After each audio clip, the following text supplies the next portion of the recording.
조합제 TV 시청자 여러분 안녕하십니까? 2021년 2월 8일 오전 11시 반입니다. 조선일보가 오랜만에 김종인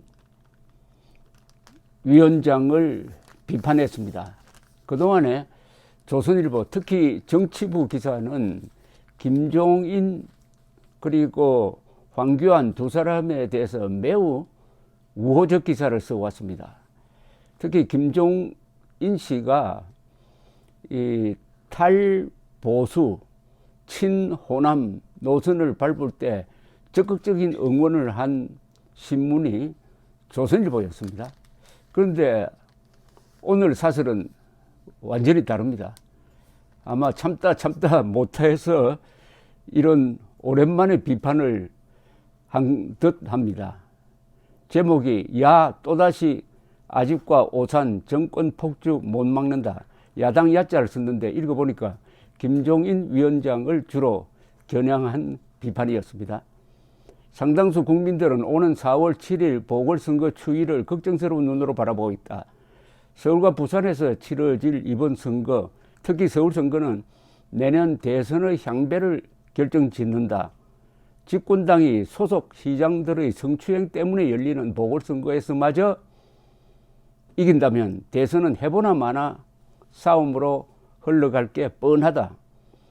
지난 총선 이후 일방적인 독주를 해온 정권은 그야말로 거칠 것이 없어진다. 그래서 이번 선거에서 야권이 최소한의 견제 역할을 할 수 있는 발판을 마련해 주기를 바라는 국민이 적지 않다. 야권이 수도권 절대 강세인 여당에 맞설 수 있는 길은 후보 단일화밖에 없다.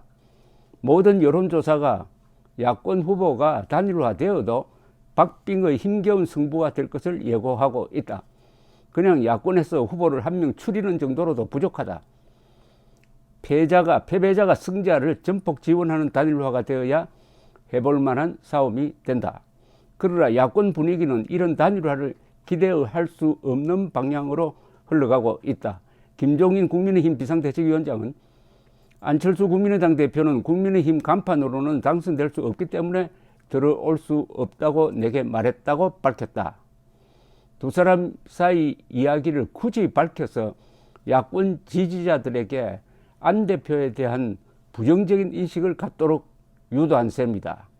김 위원장은 또 안 대표가 범야권 후보가 되는 상황은 오지 않을 것이라고도 했다. 김 위원장은 얼마 전에는 3자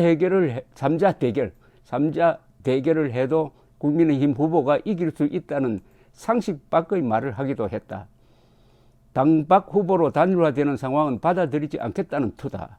그런데 여기서 안철수 대표 측에서는 김종인 위원장이 KBS 토론회에서 한 이 발언이 사실과 다르다고 이야기합니다. 그러니까 국민의힘 간판으로 당선될 수 없다는 이야기를 한 적이 없다는 겁니다.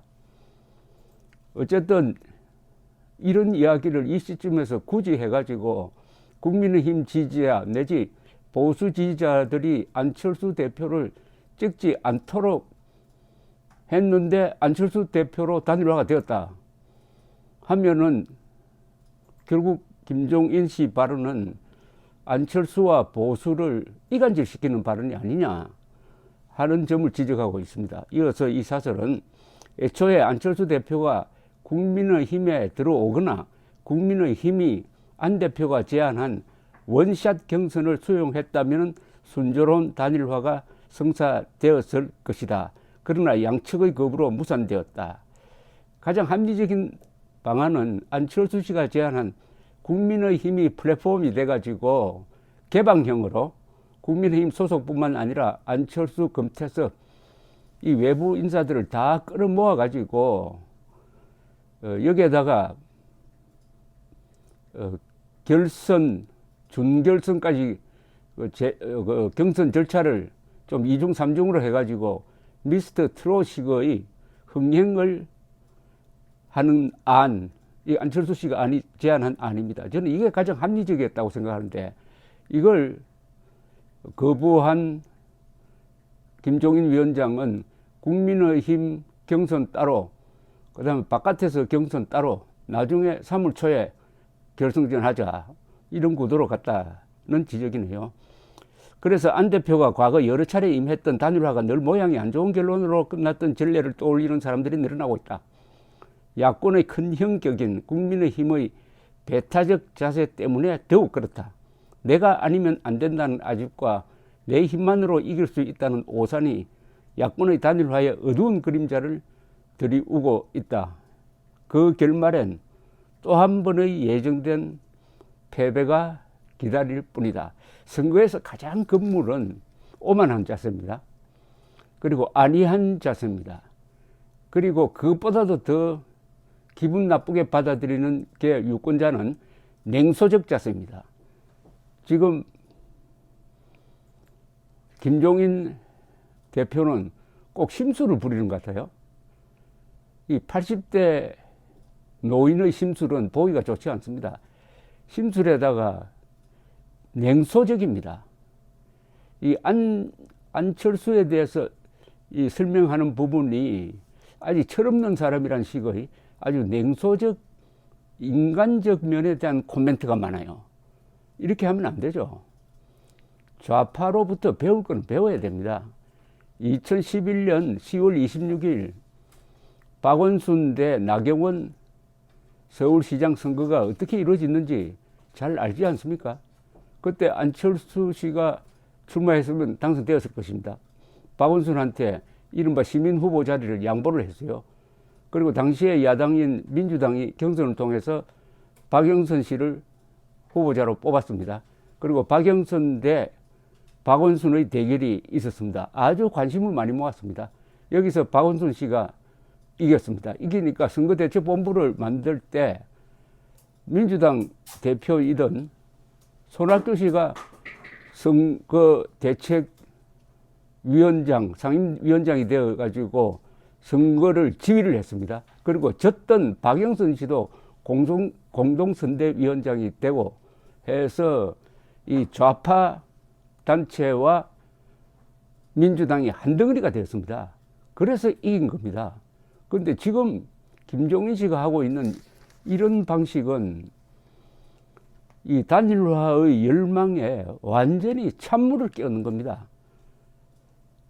김종인 씨의 과거 정치 행적 그리고 경제민주화로 대표되는 그 사람의 정치 철학은 국민의힘과는 전혀 맞지 않는 정체성을 갖고 있습니다. 그러니까 정체성이 맞지 않는 사람과 당을 같이 한다는 것은 이것은 정당에 대한 모독입니다. 정당은 이념 공동체입니다. 그런데 좌파적 생각을 가지고 있는 사람이 이 당을 지휘를 하면은 결국 좌파 도우미밖에 안 되죠. 좌파 도우미. 이미 김종인 위원장은 지난 4.15 총선을 지휘해서 패배한 경력을 갖고 있습니다. 패배한 사람을 또 다시 비상대책위원장으로 모시는 과정에서 황교안 전 대표가 아마 중요한 역할을 했을 것으로 보이는데 거기에 대해서 이 국민의힘 내부에서 제대로 된 반발이 일어나지 않았다는 것. 그래하여 지금 국민의힘은 죽은 정당이 되어버리고 불임 정당이 되어버리니까 대통령 후보감 5명을 지금 여론조사를 뽑으면은 그 5명의 국민의힘 소속은 한 사람도 없습니다. 이재명, 윤석열, 이낙연, 홍준표, 안철수 이렇게 돼버리는 겁니다. 그런데도 이상한 여론조사를 믿고 지금 아마 들떠 있을 겁니다. 리얼미터에서 조사한 걸 보면은 국민의힘이 정당 지지도에서 민주당을 앞서고 있는 걸로 나온답니다. 저는 리얼미터 조사를 믿지 않아요. 갤럽을 믿습니다. 이런 근거 없는 자신감이 삼자 필승론이라는 오만 방자한 말을 만들어내고 그게 먹히지 않으니까 뭐 경선 일주일이면 끝난다. 이런 아주 무사 아닐 오만 방자 냉소적인 자세를 계속 보이니까 조선일보가 모처럼 오랜만에 충고를 했는데 이 충고를 김종인 씨가 받아들일 리가 없습니다. 그러면 국민의힘 100명 이상이 되는 국회의원이 이 노예 근성에서 벗어나지 못하고 김종인이라는 좌경적 인물의 지도하에서 침묵하고 있는 또 양떼 같습니다. 양떼. 감사합니다.